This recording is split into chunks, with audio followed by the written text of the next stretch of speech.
So a woman was ambushed on a train recently, and if for whatever reason you have not seen the footage of this incident, here you go.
Now, I have purposely waited to do a breakdown of this ambush because I knew that there was, at some point, they were going to release the remaining footage because in the original video, they cut it off right before she's actually poked in the neck.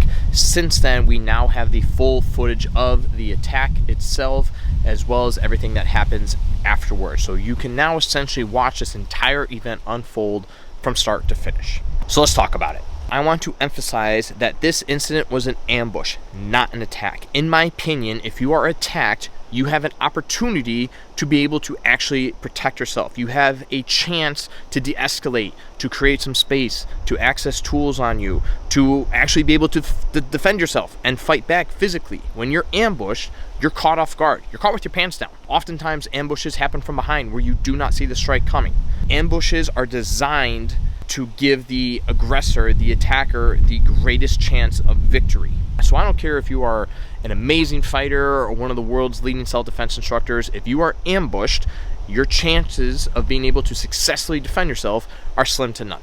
If she was sucker punched, then maybe, she might be dazed and confused a little bit, but there's a better chance of her being able to recuperate, get to a defensive position, and start to fight back. I'm not saying she would have won, but she would have had somewhat of a chance. But when your initial attack is getting stabbed in the neck from behind, there's really not much that you can do from there. And that's exactly what we see in this instance. I also think it's important to note that just based off of this guy's record and all this information that's been coming out about him, and the circumstances of this attack, I think that this was inevitable. I think that no matter who sat in that seat, whether it was this woman, another woman, another person altogether, that their fate was sealed.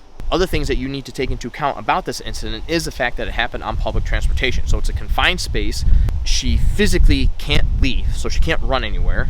And because it's a confined space, by the time this guy draws the blade and attacks her, he is extremely close to her. So again, even if she saw him pull the knife out, her physical capability of being able to actually stop that blade from striking her is extremely difficult and very unlikely. And again, even if you are an experienced fighter, that close of a distance is difficult for anyone to block anything, even a punch. So what could she have done in the situation to potentially save her life? I personally don't think that there's anything she could have done. A lot of comments that I was seeing on the internet was, well, if she had just been paying attention, if she put her phone down, if she wasn't wearing AirPods, if she put her back up against the wall. Listen, if she had done everything right, if she did everything by the book, I truly do not believe that it would have made a difference because, again, she was ambushed. She wasn't attacked. She didn't see it coming. It happened from behind her. The guy was giving off no pre-fight indicators. He was extremely subtle about it, and then when he did attack her, it was incredibly fast, aggressive, and he immediately went for extremely vital areas. So again, even if she did recognize, holy crap, I'm being attacked, her physical capability of fighting back would not have been that great because she passed out within like 15 seconds. But again, if we go under the assumption that she does everything right and she's paying attention, her head's on a swivel, her eyes are scanning the environment, maybe she could have caught a glance of him moving. But again, you're talking about like a millisecond of response time, which when you're in that close of a distance It's extremely difficult. Even if you do see something happen, it's extremely difficult to be able to respond fast enough to be able to protect it. And again, it's not like his behavior was raising any red flags. If it was like a very aggressive draw, then maybe that would have caught her attention a little bit more. But again, he was very subtle about it. It was very under the radar. So by the time it happened, even the bystanders on the bus, nobody really paid attention to the fact that this guy was pulling out a blade until he started attacking her because of how subtle he was. Now, another comment I kept saying was like, well, this is why I carry. Well, again, even if she was carrying a firearm, pepper spray, a blade of her own, by the time she would have been able to access it and utilize it, it would have been too late. Because again, when you're attacked like that, you don't just immediately draw your weapon because one, you don't know where the person is. So you first have to locate where your attacker is. You have to position yourself in a manner that keeps you safe and out of harm's way. So you have to focus on that as well. And then you also have to deal with the fact that this person is aggressively still attacking you, and you can't just draw a weapon. I got to be able to control my attacker. I got to get the space from my attacker, and then I got to be able to get access to my weapon. So there's a lot of things that she had to do if she was wanting to be able to protect herself, but by the time she would have done that, she bled out, passed out, and it was over before it even started. So oftentimes when we talk about people drawing weapons in a fight or getting ready to sucker punch somebody, there are oftentimes pre-fight indicators or cues that shows, hey, this person's about to attack you. There really wasn't any of that. Some people were arguing like, oh, well, you could have seen him unfolding the knife. Well, that motion could have been mistaken for a lot of other things. And again, a lot of people pull out little pocket knives, unfold them, and they clean off their nails or they cut something open, whatever the case is. So again, even though he was pulling out a knife, he was doing it in a manner that wasn't coming across as aggressive or violent or showing any sort of sign that said, hey, this guy's about to stab the woman in front of him. I think it's also important to note that, in my opinion at least, there was nothing about this gentleman that stuck out to me of, oh, we got to be careful of this guy. To me, when I watched the footage, it looked like he just had a long day and he was just resting his head up against the window or his hand, I don't remember which one, but it just looked like he was resting on the train trying to get home. His behavior wasn't anything out of the ordinary. He wasn't acting crazy. He wasn't just blabbering or swearing or cussing at people. He was literally just chilling, leaning up against the window, and then decides, I'm going to attack this woman. And again, everything up until the moment where he attacks her is very calm and collective. The moment he does attack her, it's 3 pokes to the neck very quickly, and then he just walks off like nothing ever happened. So let's talk about the bystanders. I was not surprised that no one intervened during the attack itself. And I honestly don't blame anyone for not intervening. If you've been following my content for a while, you know that I always tell people that you have to be careful if you do decide to intervene in any sort of altercation that doesn't involve you, because there's a lot of risk involved. From the video, if we take this instance in particular, from the video, it looks like he's just punching her in the face. So if somebody intervenes thinking that he's just hitting her, only to find out that he has a knife in his hand, you have now just put yourself in an incredibly dangerous and risky situation. And if you don't know how to deal with blades or weapons at all, you're gonna get yourself in some serious trouble and potentially killed as a result. Now, what did bother me is after the fact that this guy walks away and everyone can clearly see that, one, she's in pain, she's incredibly upset and emotional, she's literally just sitting there crying, and then she collapses and passes out for 2 minutes. 2 minutes she lays on the ground bleeding out before anyone stops in to actually check on her. That's what pissed me off. Because even if you don't want to intervene on the altercation, once he walks away and the threat is gone, check in on her. Be a good human being and check in on her and provide medical attention. So I think it's important to note that if you do decide to intervene as a bystander, you need to make sure that you are only intervening to what your physical capabilities are. So for instance, if you don't know how to fight, then there's no reason that you should be trying to fight off an attacker. If you have good medical training, then the moment that altercation is done and you can see that the person is suffering or in dire need of medical attention, then that's what you intervene with. If your best bet is to call 911 and be a good witness, then do that. If you don't know what to do other than just scream, then do that. Drawing a lot of attention could raise the awareness of someone else that's a bystander that may have the physical capabilities to fight or may have the medical training required to help this person. So again, even just simply screaming, that could potentially save this person's life. But no, in this instance, everyone ignores it. The moment that she's attacked, you literally see all the people sitting around her look at her, see that she's in pain, see that she's bleeding, and instead they just get up and walk away from her.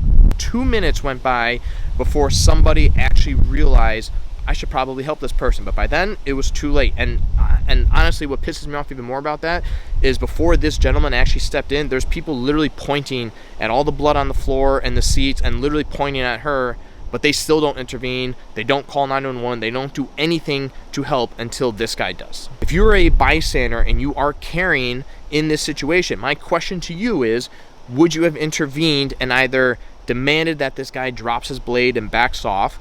Would you have just opened fire and put the guy down, hoping that that would have resolved the situation? Or again, would you have just sat back and watched it because, well, it's not involving me, it doesn't involve me or my family, I'm gonna stay out of it? Part of carrying is not only to keep yourself safe, but you potentially have the responsibility to protect those around you that are unable to protect themselves. Nonetheless, this video demonstrates perfectly that no one is coming to save you. You are the only person that you are truly able to depend on, which means you need to make sure that you have the proper training to be able to protect yourself in any sort of an emergency or violent attack, because you can't depend on bystanders and you can't depend on law enforcement or first responders of any sort, because they're not going to get there in time. So make sure you have a good understanding of first aid training, stop the bleed, know how to apply tourniquet. Keep your physical fitness in check so that if you have an opportunity to run away, you can do so. If you need to fight somebody off of you, you have the physical capability of doing so. Know how to strike and grapple a little bit so that you can keep somebody off of you, or you can get somebody off of you. And then make sure that you are always carrying some form of personal protection and that you know how to use it and you can access it when needed. I think the biggest lesson that we can learn from this incident is the fact that you can do everything right. You can do everything by the book and still fall short. You can have great situational awareness, you can do all the proper training, you can know how to strike and grapple, you can carry all the tools that you want, and you can still fail. I think it's important to note that we train because training gives us the best possible chance of survival, but that is not a guarantee. Just because you train, and again, me personally, I train 5 to 6 days a week. I strike, I grapple, I keep my physical fitness in check, I carry items on me to protect myself at all times, and I can still fail. I can still find myself a victim. And honestly, if I was sitting in that seat, there is a good chance that I too would have been ambushed and I would have been in the same exact situation that we find this woman in.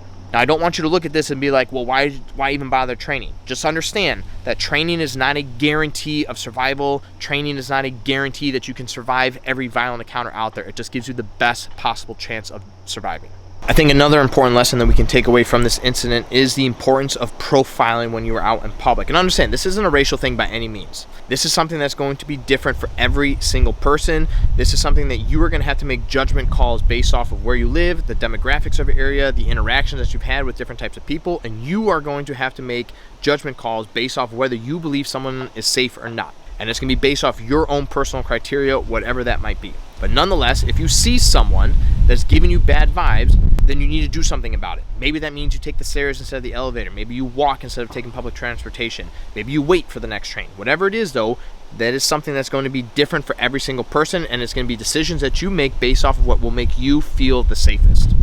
Overall, though, in the world today and with everything that's going on, all we can do is be as prepared as possible, and that starts with good, proper training. Again, have good medical training, always keep your physical fitness in check, learn how to fight, carry tools that are going to protect yourself, and be as aware as possible. I understand that we're all going to get distracted on our phones at times. That's normal, but as much as possible when you're out in public, keep your head up, your eyes open, and make sure that you are always scanning the area. And if anyone or anything is ever giving you bad vibes, get out of there. Stay safe.